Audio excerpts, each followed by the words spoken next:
Mesdames et messieurs, bonsoir. Merci encore d'être en notre compagnie au cours de cette édition spéciale essentiellement axée sur l'élection américaine.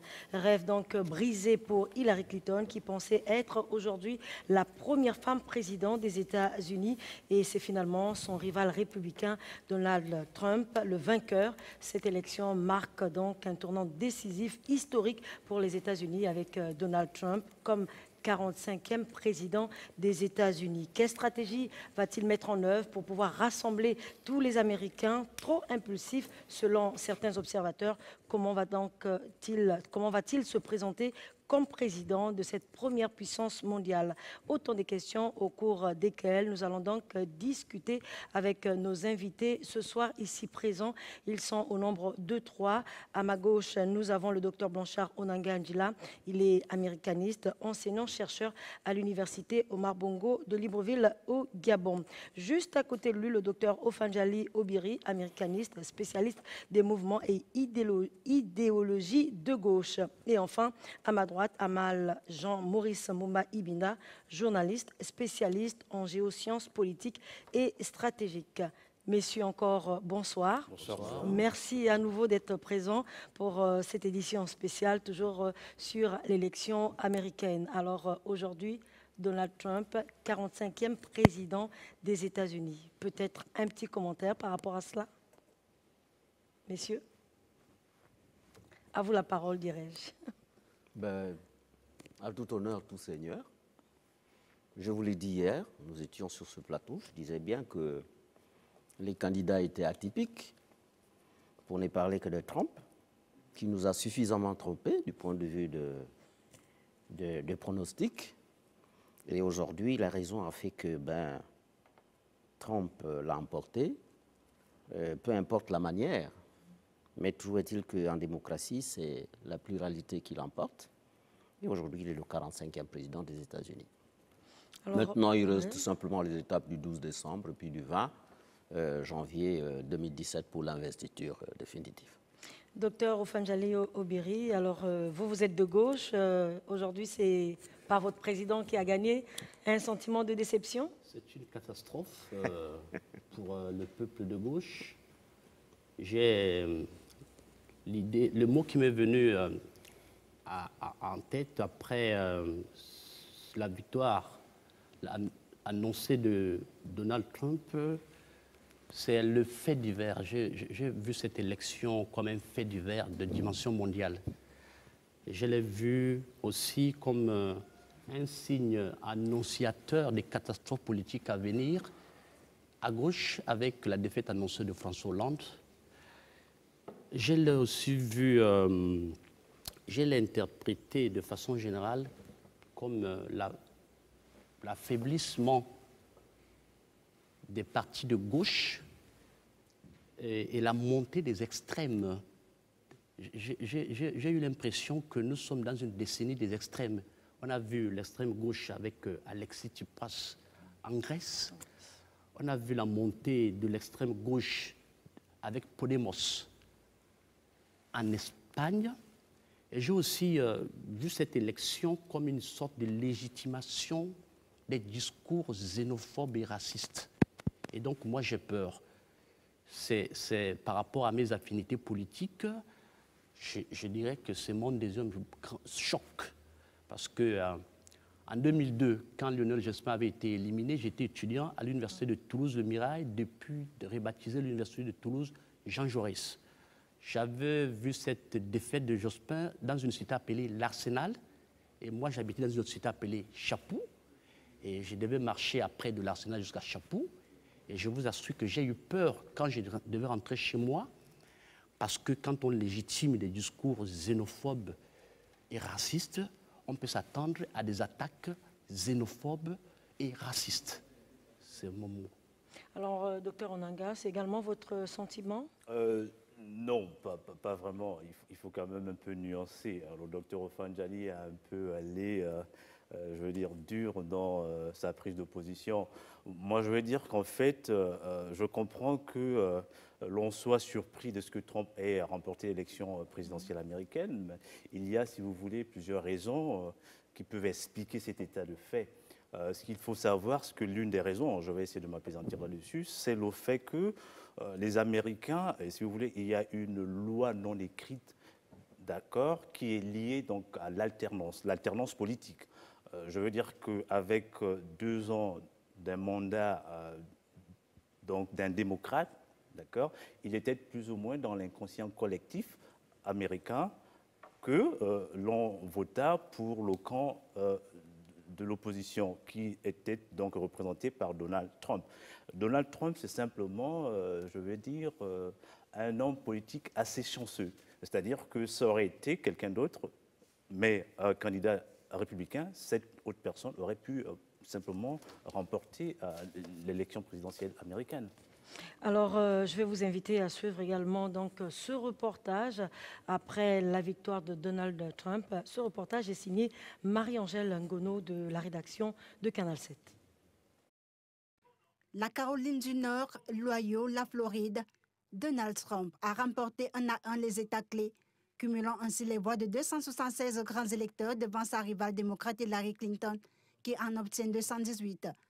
Il lui en fallait 270 pour accéder au bureau ovale. C'est fait. Si les deux candidats sont longtemps restés au coude à coude, l'annonce de la victoire du républicain en Pennsylvanie a définitivement scellé sa victoire. Dans un appel téléphonique, Hillary Clinton a reconnu sa défaite et félicité son rival. Donald Trump succédera donc à Barack Obama, qui quittera la Maison-Blanche le 20 janvier après 8 années au pouvoir. Les républicains reprennent donc la Maison-Blanche après 2 mandats des démocrates. Ils conserveront aussi le contrôle de la Chambre des représentants. Le dernier décompte leur donnait 234 élus contre 175 pour les démocrates. Ils devraient maintenir également leur contrôle sur le Sénat, où un tiers des sièges, 34 sur 100, étaient remis en jeu lors de ces élections. Dans la Chambre haute, ils comptent au moins 51 élus contre 47 aux démocrates selon les derniers résultats. Avec cette composition du Sénat, le nouveau président pourra composer avec la majorité parlementaire qui a contre l'ancien président Barack Obama à une difficile cohabitation 2 ans seulement après son élection. Donald Trump a été élu à la surprise générale à l'issue d'une nuit qui restera sans doute gravée dans l'histoire des États-Unis, après avoir été donné perdant par la plupart des sondages. Donald Trump a donc été élu en surprenant justement tout le monde, également tout le monde, on veut dire différentes puissances, différentes nations. Alors Hillary Clinton, qui était donc son rival, a donc fait preuve également de fair play en félicitant donc le vainqueur. Alors comme ça, après ce reportage, est-ce qu'on peut savoir les raisons qui ont permis encore, entre griffes, l'échec d'Hillary Clinton? Alors, si vous voulez, il y a plusieurs raisons qui peuvent expliquer donc la perte de la Maison-Blanche par Hillary Clinton. Je veux dire, par exemple, l'intervention du directeur du FBI à 8 jours de l'élection présidentielle a eu un impact assez considérable dans l'issue de cette élection. D'aucuns ont estimé que c'était une sorte d'ingérence de la part de ce directeur du FBI. Concernant ces emails Justement, concernant ces emails, d'ailleurs, par rapport à cette intervention du directeur du FBI, l'ancien ministre de la Justice, Eric Holder, a dû critiquer cet état de fait pour rappeler au directeur du FBI la conduite à tenir dans ce genre de cas assez sensible. D'autant plus que Donald Trump, donc l'opposant, le rival d'Hillary Clinton, est allé sur les télévisions américaines brandir cet argument selon lequel on ne pouvait pas faire confiance à Hillary Clinton, qui était corrompue, qui était moralement dont on pouvait remettre en question la moralité, et toute cette manière-là donc de battre campagne a eu, je me répète une fois de plus, un impact sur les électeurs. En plus de ça, on peut parler, par exemple, du malaise qu'a fait Hillary Clinton. Il vous souviendra que lors de la cérémonie dédiée au 11 septembre aux États-Unis. Hillary Clinton s'était prise d'un malaise et puis on l'a comme ça précipitamment envoyée à l'hôpital. Là encore, les médias américains ont joué un rôle assez primordial au sens où sur les télévisions américaines, ce fait-là a été amplifié, et une fois de plus, Donald Trump en a profité pour brandir aux yeux du peuple américain l'incapacité physique de Hillary Clinton. Et vous savez, étant que femme, il n'est pas de bon aloi de montrer qu'on a des faiblesses physiques. Ça a justement mis un peu de vin, d'accord, a mis un peu de vin, on va dire, un peu de vin, un peu d'eau dans le vin. Un peu d'eau dans le vin, voilà, merci bien. Voilà. Et puis, voilà, c'est tous ces éléments-là qui ont effectivement contribué à la perte de l'élection présidentielle par Hillary Clinton. C'est vrai qu'elle n'a pas réussi, donc, finalement, au travers de ses arguments, à rassembler les Américains autour d'elle. Est-ce que vous pensez aussi parce que c'est une femme ou encore parce que Hillary Clinton, aujourd'hui, comme le disent certains observateurs, elle a un caractère de froideur qui lui est également reproché? Moi, j'ai amené ici pour vous, j'ai fouillé dans mes archives. Je ne sais pas, j'aimerais montrer ça à nos téléspectateurs. Voilà, c'est un journal que j'ai acheté à Paris en 2007. J'étais étudiant à l'époque à Paris. C'est quand l'actuel président Obama annonçait ses intentions de concourir à la candidature du Parti démocrate. J'ai amené ça tout simplement pour montrer que finalement, les élections aux États-Unis ressemblent comme une course de chevaux. On a l'impression d'assister à un quintet où les arrivées ne sont pas celles que nous attendons, avec des tocards et des outsiders qui parviennent à battre les favoris. C'est pour ça que j'ai amené ce journal-là. Quand je me positionne du côté du Parti démocrate, je me rends compte que je n'ai pas beaucoup vu l'implication de Bernie Sanders, qui a eu le courage de se déclarer aux États-Unis socialiste. Parce que les mots socialiste et communiste, ce sont des gros mots aux États-Unis. C'est vrai que quand on est de gauche, on s'identifie autrement aux États-Unis ou en France. Je n'ai pas vu son implication. Je me pose des questions, on peut mettre des hypothèses. Est-ce que les électeurs de gauche, il a eu, cet homme âgé, a eu le mérite de mobiliser les jeunes autour de son programme, les jeunes démocrates. Est-ce que ces jeunes se sont mobilisés suffisamment en faveur d'Hillary Clinton? C'est une question. Là reste la question. C'est une question. Mais je pense, comme le docteur Blanchard Onanga, que l'élément déterminant qui a fait basculer l'élection, c'est le jeu du directeur du FBI, qui, à 10 jours du scrutin, annonce avoir découvert des mails contenant des choses intéressantes, des choses dont la nature ne sera jamais révélée. Ça a suscité la curiosité des Américains. Ça a remis en cause l'intégrité morale d'Hillary Clinton. Et j'ai constaté une chose par rapport à mon intérêt pour les mouvements de gauche, que l'électorat de gauche est particulièrement impitoyable sur la question de l'intégrité morale de ses dirigeants. Contrairement à l'électorat de droite, on a vu en Espagne le Parti populaire de Mariano Rajoy s'empêtrer dans des scandales qui n'ont pas empêché la réélection du leader du Parti populaire espagnol. On a par exemple vu en France le député maire de Levallois-Perret, Patrick Balkany, qui traîne des casseroles depuis des années, se fait élire. Et donc, l'histoire nous le dira. L'histoire nous le dira. Est-ce que les électeurs de gauche, par rapport à cette affaire, ont sanctionné Hillary Clinton? C'est une question que je me pose. Alors, Monsieur Mbumba Ibinda, semble-t-il aussi, sa réputation de femme froide ce caractère serait également reproché à Hillary Clinton, qui n'est pas ouverte envers les Américains également.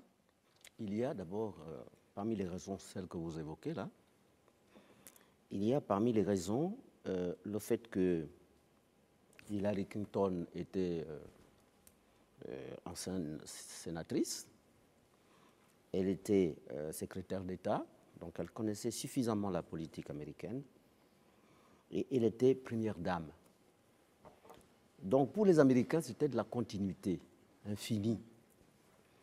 Et l'Amérique avait pour objectif de tourner la page, de changer tout ce qui avait déjà été...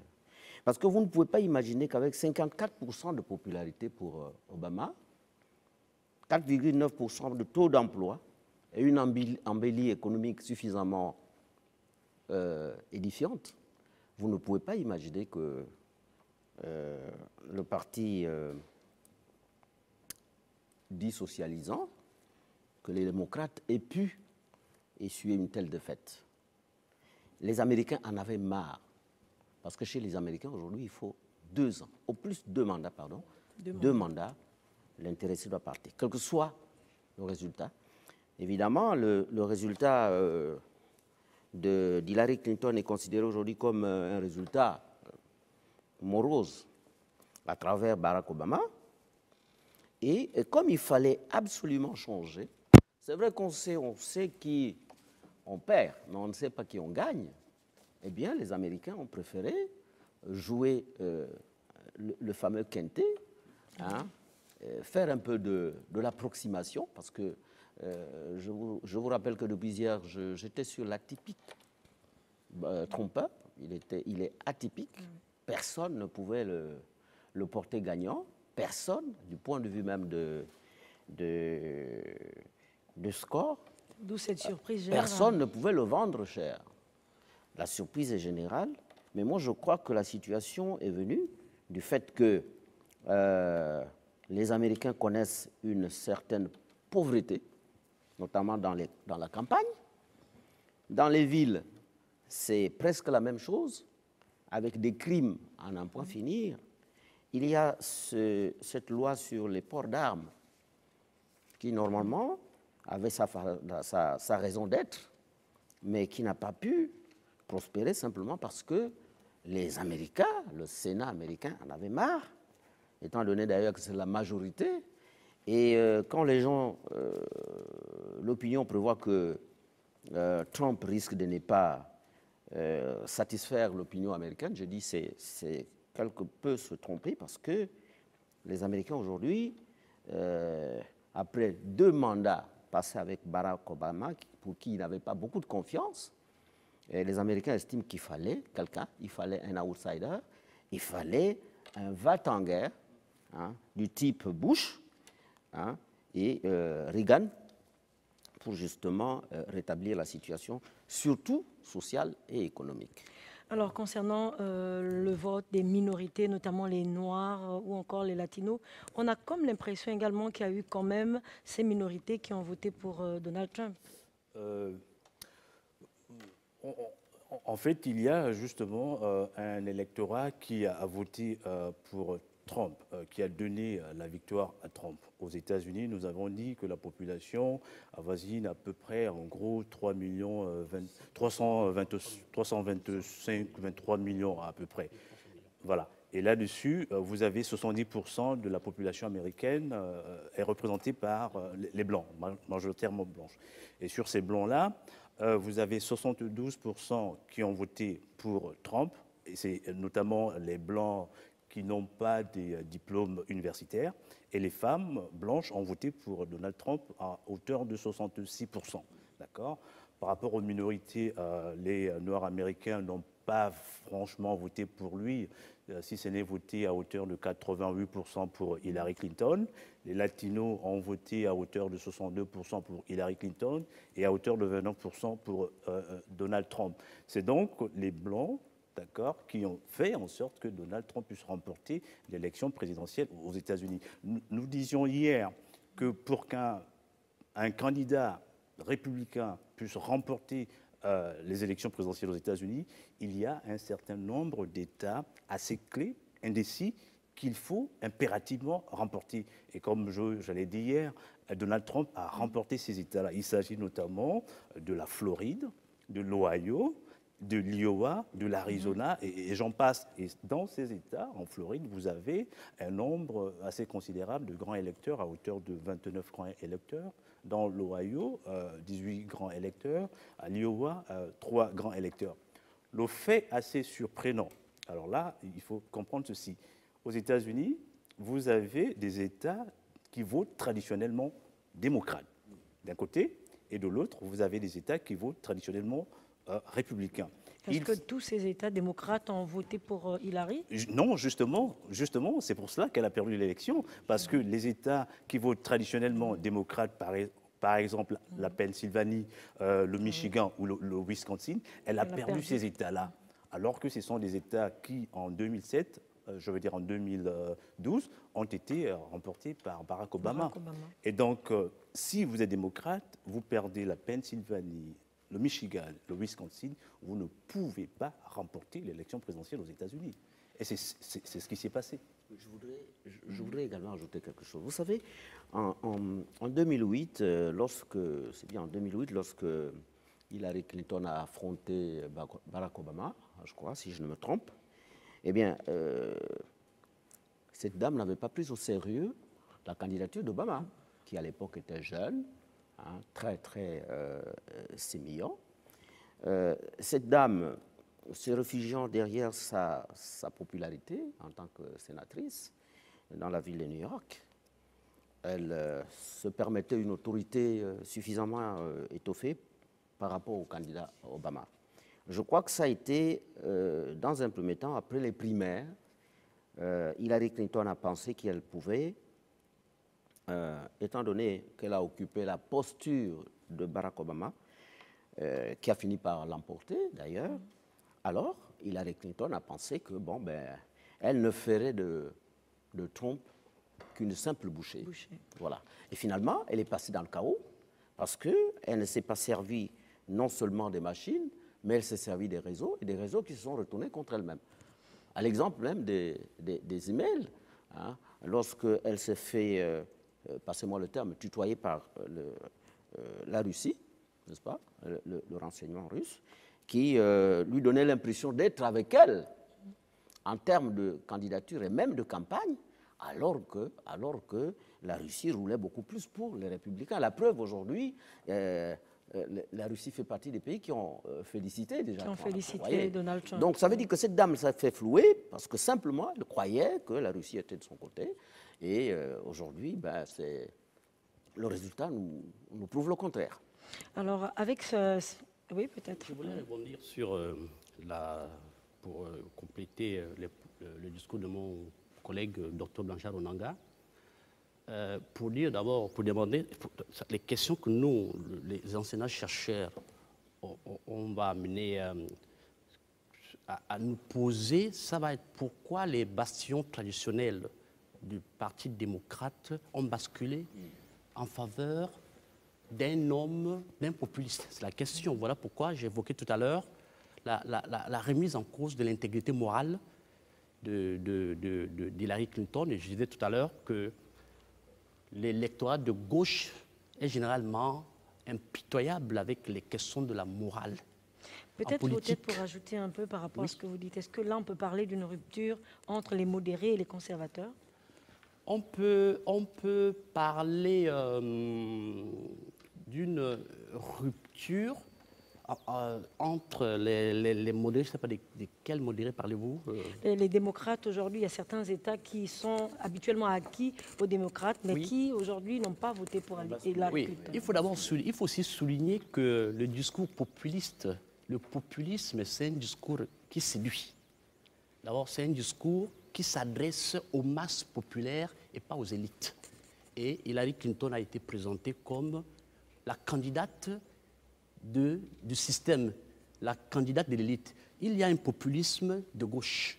On a vu avec Hugo Chavez, c'est ce qui a fait son succès. Et il y a un populisme de droite. à la différence que le populisme de droite, il est infecté de xénophobie et de racisme, comparé au populisme de gauche qui s'attaque prioritairement au capitalisme, donc à l'élite bourgeoise. C'est la différence.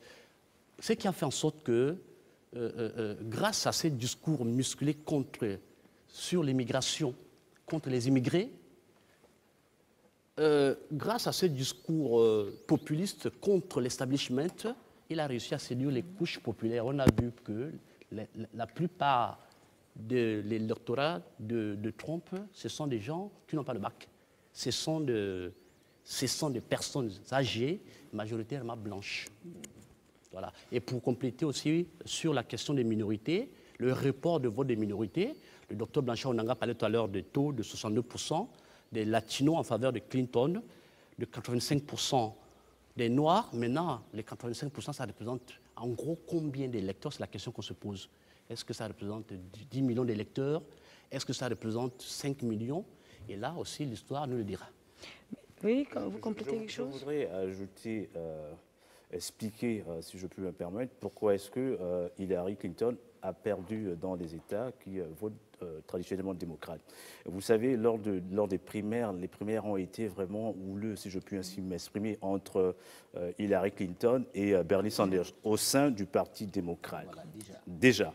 Et donc là, à ce niveau-là, ceux-là qui étaient favorables à la politique économique et sociale de Bernie Sanders, c'est justement les Américains blancs âgés entre 50 ans et au-delà. Et ce sont ceux-là justement qui ont voté en faveur de Trump. Autrement dit, conservateurs. Autrement dit, au sein même du Parti démocrate, il y a eu des démocrates qui n'ont pas voté pour Hillary Clinton, notamment ceux-là qui devraient voter ou qui auraient pu voter Sanders si Sanders avait été le candidat démocrate.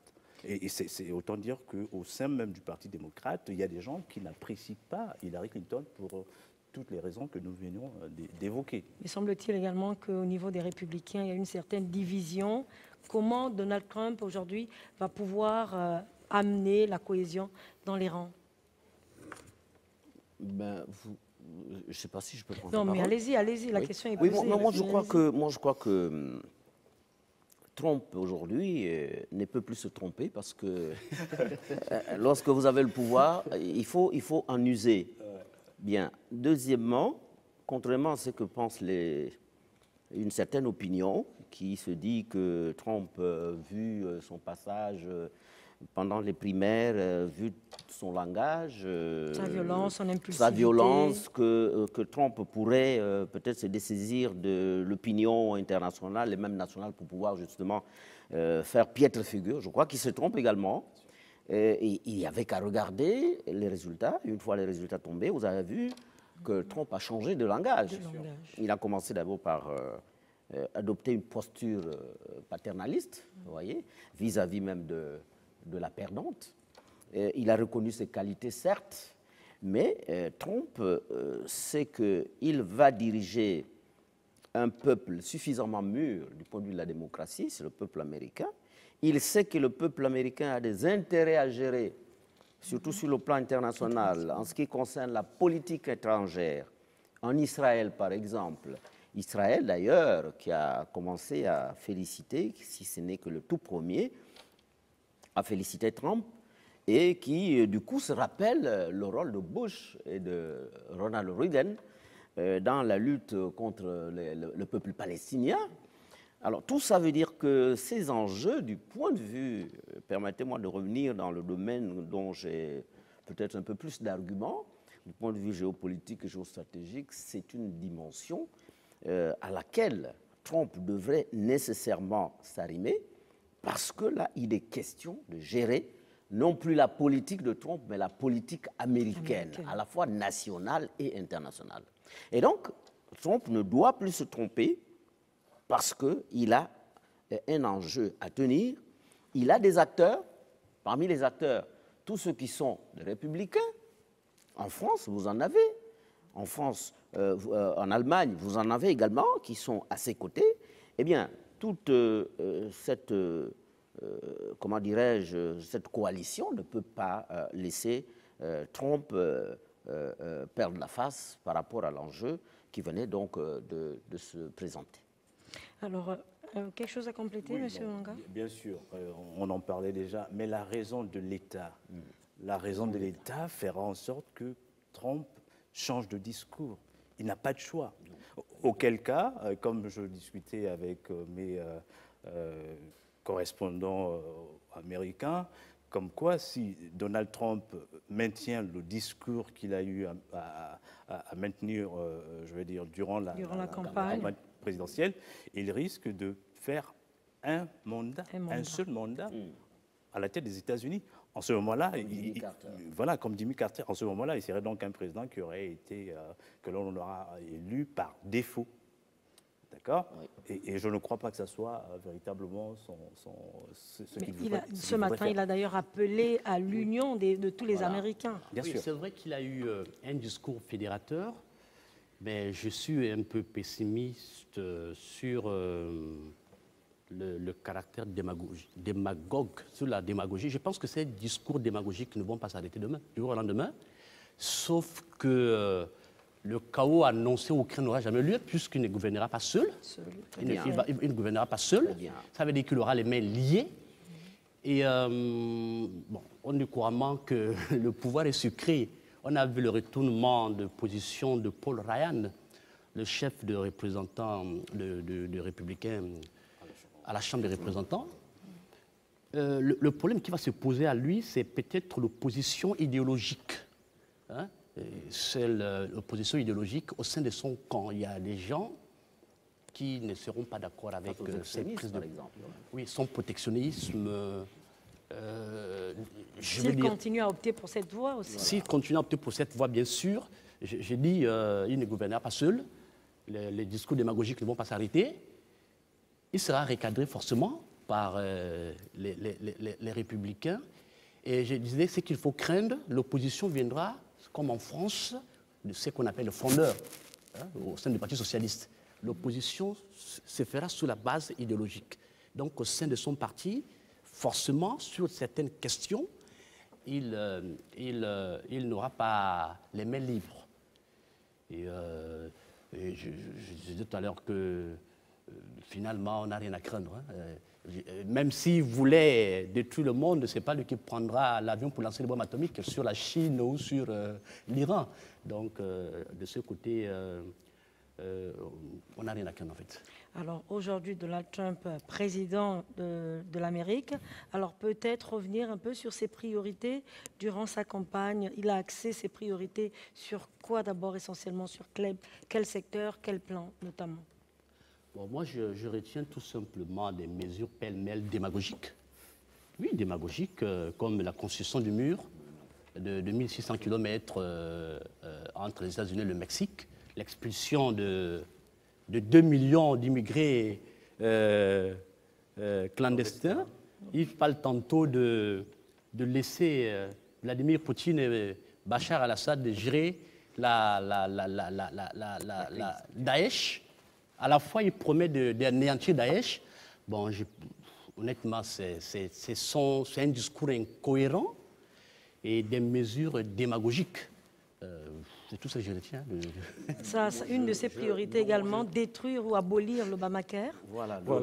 Le système, la réforme du système sanitaire américain.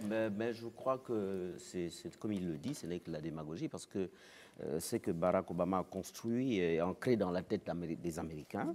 Je ne pense pas que Trump puisse détruire, je ne crois pas. Il y a la raison d'État, comme le disait le docteur Anthony. Il y a également qu'il faut nécessairement gérer les opinions, n'est-ce pas, les extrémistes, ceux qui sont de la gauche, l'extrême gauche, les républicains qui sont de l'extrême droite. Tout ça, comme il le dit, il ne va pas gérer tout seul, il ne va pas gouverner tout seul. Il y a le Sénat également, qui est aujourd'hui majoritaire et en sa faveur d'ailleurs.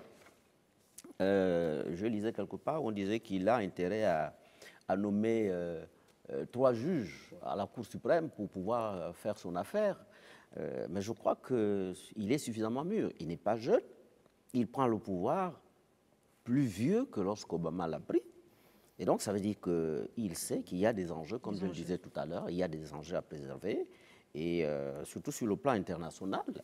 les Américains ne voudraient pas perdre la face en Irak, en Afghanistan, tout ce qu'ils ont construit, que Barack Obama a construit en Afghanistan, en Irak.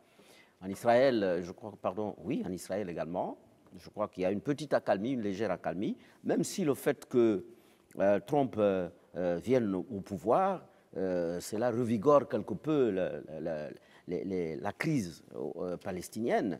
Mais nous croyons qu'un semblant de compromis ne permet plus aujourd'hui à Trump de pouvoir détruire tout ce que Barack a fait. Mais je crois que c'est beaucoup plus sur le plan international que cela devra se jouer, parce que les Américains sont d'abord américains. Ils voudraient occuper la première place du point de vue de la puissance internationale et même Il y a mondiale. un aspect aussi que j'aimerais rajouter, que vous allez certainement développer, puisque c'est votre sujet de prédilection. Et ça, c'est quelque chose une mesure que je redoute qu'il pourra mettre en place, c'est faire sortir les États-Unis de la COP21, puisqu'il a été élu par des couches populaires, des agriculteurs qui sont hostiles à l'écologie de façon générale. Tout à fait.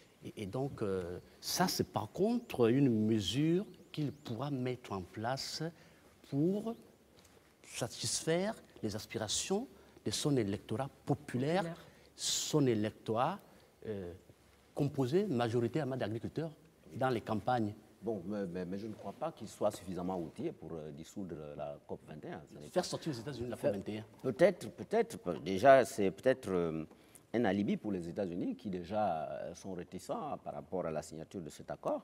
Parce que même pour les Africains, j'espère bien que les parlementaires africains ont suffisamment réfléchi, hein, notamment les francophones, j'espère qu'ils ont suffisamment réfléchi, parce que lorsque Ségolène Royal dit que la COP22, c'est d'abord une COP africaine, mais je dis qu'il y a un peu de contradiction de l'action, mais du point de vue de l'action, moi je dis bien que les Africains ne sont pas bien lotis.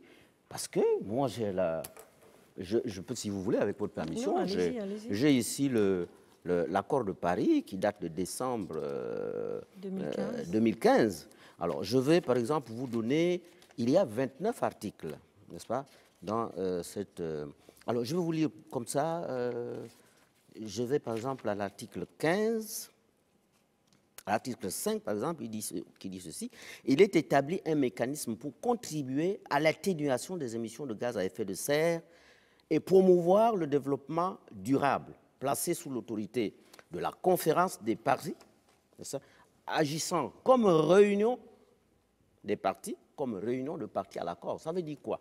Que même si chaque participant a droit à une voix, n'est-ce pas? Même si on doit voter, nous sommes 5, chacun a une voix, il y a encore des parties, des partitions, on ne pourrait pas parler de sous-régions. Par exemple, le Gabon peut disposer d'une voix, mais le Gabon ne peut faire prévaloir cette voix que lorsque tous les pays membres, par exemple la communauté européenne, plutôt la communauté des États de l'Afrique centrale, auront voté en faveur ou bien contre. Vous voyez bien que c'est compliqué. Ah oui. Bien, il y a cela. Il y a aussi que, permettez-moi, hein, comme ça, brièvement, il y a 29 articles.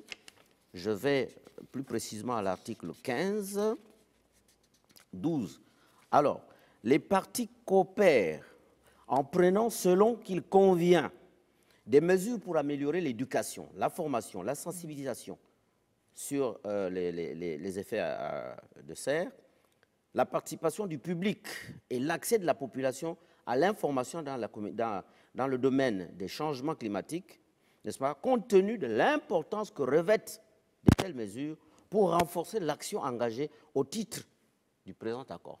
Qu'est-ce que ça veut dire? Ça veut dire que quand les Africains entendent parler de tout cela, ça veut dire que la COP22 devrait être financée par les pollueurs.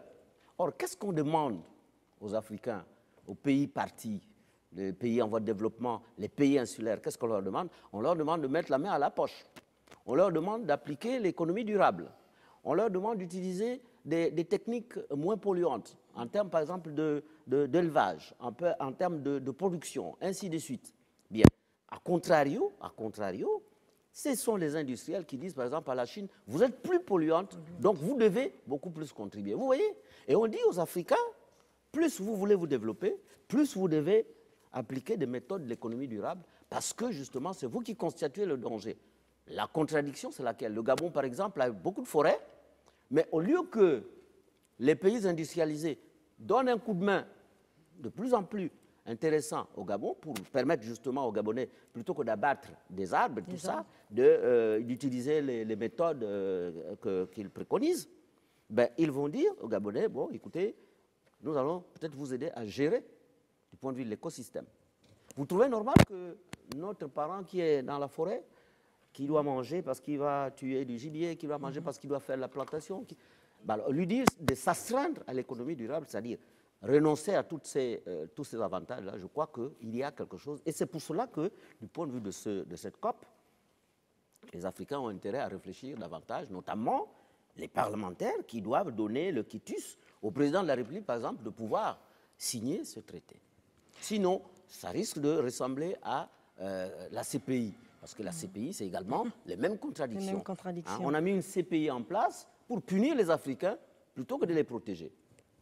Alors peut-être revenir un peu sur l'économie durant la campagne des deux candidats. Bon, c'est vrai qu'aujourd'hui Donald Trump est le vainqueur, mais durant la campagne, est-ce que les candidats, ou aujourd'hui Donald Trump, met un accent particulier sur l'économie?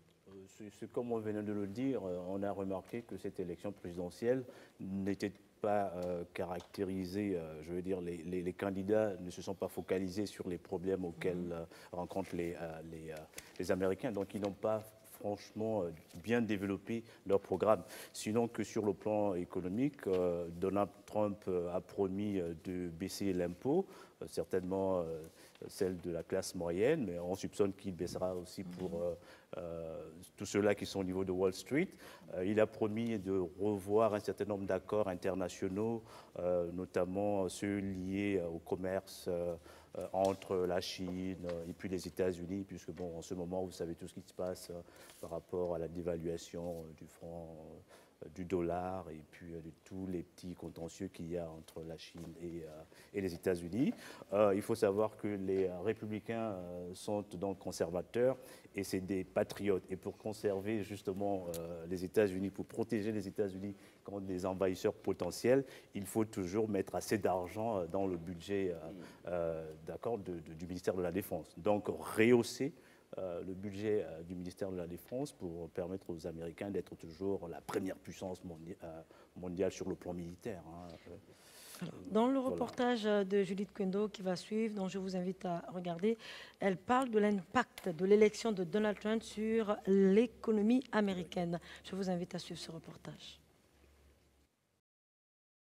Devant tant d'incertitudes, nul ne peut prévoir ce que sera la politique américaine dans les années à venir. Beaucoup d'attention a été portée aux thèmes qui font la une des médias, comme l'immigration et la sécurité nationale. Pourtant, les électeurs américains se préoccupent aussi des questions économiques auxquelles les principaux candidats répondent chacun à sa manière. Une note d'Edmond de Rothschild Asset Management estime à 49% les chances d'Hillary Clinton d'entrer à la Maison-Blanche. Dans ce cas, la nouvelle présidente décidera d'une relance budgétaire modérée et d'une réforme fiscale probablement axée sur les entreprises. Elle décidera aussi d'une réforme fiscale de grande ampleur. Les petites banques bénéficieront d'un allègement réglementaire. Hillary Clinton a également promis de ne pas augmenter les impôts pour les classes moyennes. Elle se propose en revanche de réformer la réglementation fiscale pour que les plus riches payent leur part. Elle propose de porter le salaire minimum horaire à $12 avec des pointes à $15 dans certaines zones. Concernant le commerce international, après avoir participé à la négociation du partenariat transpacifique, Hillary Clinton a évolué et se montre plus critique sur cet accord conclu en 2015 par Barack Obama avec 11 pays du pourtour pacifique et dont la ratification est actuellement bloquée en Congrès américain. Elle a dû gérer l'héritage de l'accord de libre-échange nord-américain conclu par Bill Clinton. Elle s'en est dissociée en 2000 lors de sa candidature au poste de sénatrice de New York. La position de la candidate sur le partenariat transatlantique de commerce et d'investissement négocié avec l'Union européenne a tardé à se préciser. Hillary Clinton finissant par se prononcer contre, jugeant l'accord insuffisamment porteur pour l'économie américaine. Et si Donald Trump l'emporte, la note d'Edmond de Rothschild évalue 2 cas de figure. D'abord, une victoire ric-rac des démocrates habillés en républicains. Dans ce cas, Donald Trump engage des dépenses d'infrastructure, une réforme de la fiscalité, instaure des barrières commerciales et remplace la présidente de la Fed. Donald Trump est opposé au salaire minimum au niveau fédéral. Il est bloqué à 7,25 $, mais s'est dit désormais favorable à une hausse d'une certaine ampleur, même s'il veut en laisser la responsabilité aux États. Il défend de longue date une baisse massive centrée sur les classes moyennes.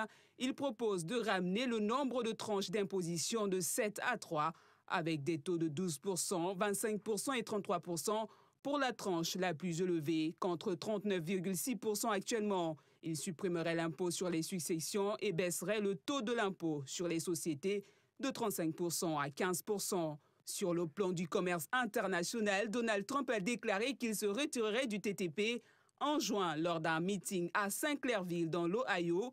Il a comparé l'accord à un viol des États-Unis. Il souhaite renégocier à l'ALENA. C'est principalement le Mexique, où de nombreuses usines américaines ont été délocalisées, qui est visé par le républicain.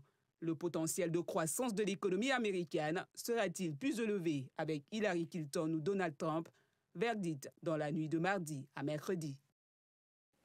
Alors, messieurs, après ce reportage axé sur l'économie américaine lors justement de cette élection de Donald Trump, on cite déjà comme ça, comme conséquence, la chute libre du dollar. C'est dû à quoi, selon vous? Pourquoi déjà, avec cette élection, on parle déjà de cette chute libre du dollar? Messieurs? Je crois que c'est la surprise. Tout le monde avait vendu peu cher la peau de Trump, y compris les banques, y compris tous les grands investisseurs, les riches. Et puis finalement, ils sont passés à côté parce que les prévisions sont passées également à côté. C'est comme la météo. Lorsque vous prévoyez une pluie, et vous avez votre parapluie et qu'il ne pleut pas, vous êtes obligé de le ranger. C'est exactement ce qui s'est passé au niveau de... Et là, maintenant, il faut revoir ces positions-là, les positions de toutes les quantités qui ont été prévues, de tous les taux d'intérêt, par exemple, de placement, en termes de bourse, en termes de banque, et puis repartir. Mais il faut une certaine accalmie parce que là, il y a une espèce de trouble au sein du dollar. Alors, il faut donc attendre un tout petit peu. Peut-être un petit mot pour dire que cette élection plonge le monde, que ce soit dans le domaine politique, économique, financier, dans une certaine incertitude. Donald Trump n'a pas mis en place un programme cohérent, fiable, crédible, donc même les milieux financiers aujourd'hui émettent des doutes. Voilà, et tout le monde est dérouté. Et c'est ce qui explique la chute du dollar. Alors, avec cette chute du dollar aujourd'hui, est-ce qu'on peut dresser des perspectives, notamment en termes de politique étrangère, avec le continent africain notamment? Oui. C'est peut-être par là que nous allons Oui, c'est conjoncturel. De toute façon, c'est conjoncturel. Je disais que les États-Unis, ce n'est pas un petit pays, ce n'est pas l'Afrique.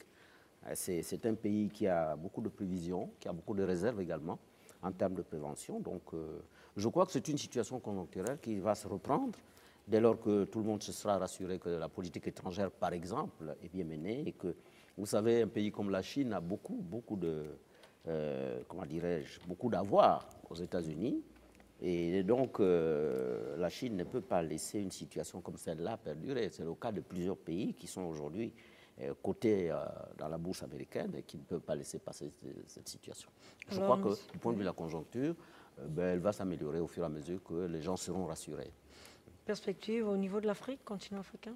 Je dirais, en m'appuyant sur la dialectique marxiste, qui soutient qu'on peut tirer le positif du négatif.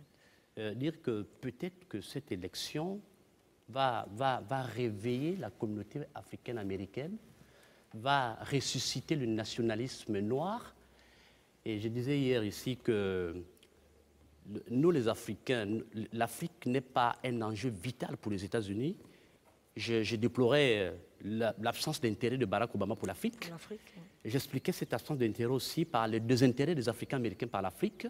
Et quand je parle de la dialectique marxiste, je le souhaite que le Black Caucus, c'est-à-dire le groupe parlementaire noir, puisse se saisir de cette situation. Parce que Donald Trump, lui, il parle de raviver le rêve américain. Mais le rêve américain pour qui? Pour les Blancs qui ont voté majoritairement pour lui ou pour les Noirs? Et donc, j'espère que les dirigeants africains, nos chefs d'État, saisiront peut-être opportunité aussi pour établir des relations, pour avoir des intermédiaires, des relais au sein de la communauté noire. Docteur Onanga. Oui, mais pour appuyer sur ce qu'il disait, nous avons tous déploré le fait que Barack Obama, premier président noir des États-Unis, n'ait pas pu avoir un programme bien spécifique pour l'Afrique. D'accord. Et aujourd'hui, nous avons un Donald Trump. Et nous disions déjà hier qu'il va falloir justement que les dirigeants africains s'intéressent plus davantage à ce qui se passe aux États-Unis et comme il venait de le dire, au travers justement par exemple du Black Caucus, donc l'organisation des parlementaires noirs américains qui sont au Congrès américain, on peut comme ça avoir des conseillers de nos présidents africains qui soient donc en relié avec ces parlementaires-là et qui deviennent leurs conseillers. Et donc, voilà, pour essayer donc de faire intéresser l'Afrique auprès des...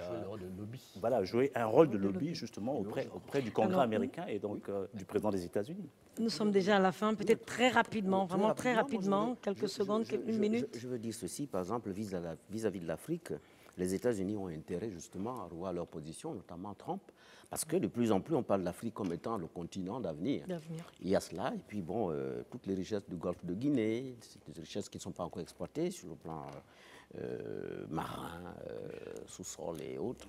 Je crois que les États-Unis ont intérêt à se rapprocher de l'Afrique pour se faire riche de plus en plus. C'est votre mot de fin, rapidement, très rapidement. Moi, je vais juste poser une question à nos téléspectateurs en me référant au poète noir américain Langston Hughes, en rapport avec Hillary Clinton, qui demandait qu'advient-il d'un rêve différé. C'est votre conclusion, docteur Onanga? Moi, tout simplement dire qu'il ne faudrait pas que les gens prennent peur de ce que le discours qu'avait initié, entretenu par Donald Trump lors de la présidentielle, de la campagne présidentielle, sera le même discours qu'il va donc reprendre comme ça une fois devenu président. Non, la raison de l'État fera en sorte qu'il s'agisse et puis qu'il soit plus conciliant et qu'il devienne assez compréhensif et qu'il travaillera forcément avec la communauté internationale. Donc à ce niveau-là, il n'y a pas de raison de paniquer parce que Donald Trump, si effectivement il veut être réélu aux États-Unis pour une deuxième fois, il va falloir qu'il réunisse d'abord tous les Américains parce qu'il y a eu quand même des blessures là-bas au niveau des États-Unis et puis après qu'il travaille avec la communauté internationale. Messieurs, merci d'avoir encore participé à ces 2 jours axés sur l'élection aux États-Unis. Alors nous avions sur ces plateaux pendant 2 jours le docteur Blanchard Onanga Njila, le docteur Ofanjali Obiri et Amal Jean-Maurice Mumba Ibinda qui pendant 2 jours ont donc analysé, commenté l'élection américaine avec cette victoire surprise de Donald Trump. Merci encore de nous avoir suivis. Au revoir et à bientôt.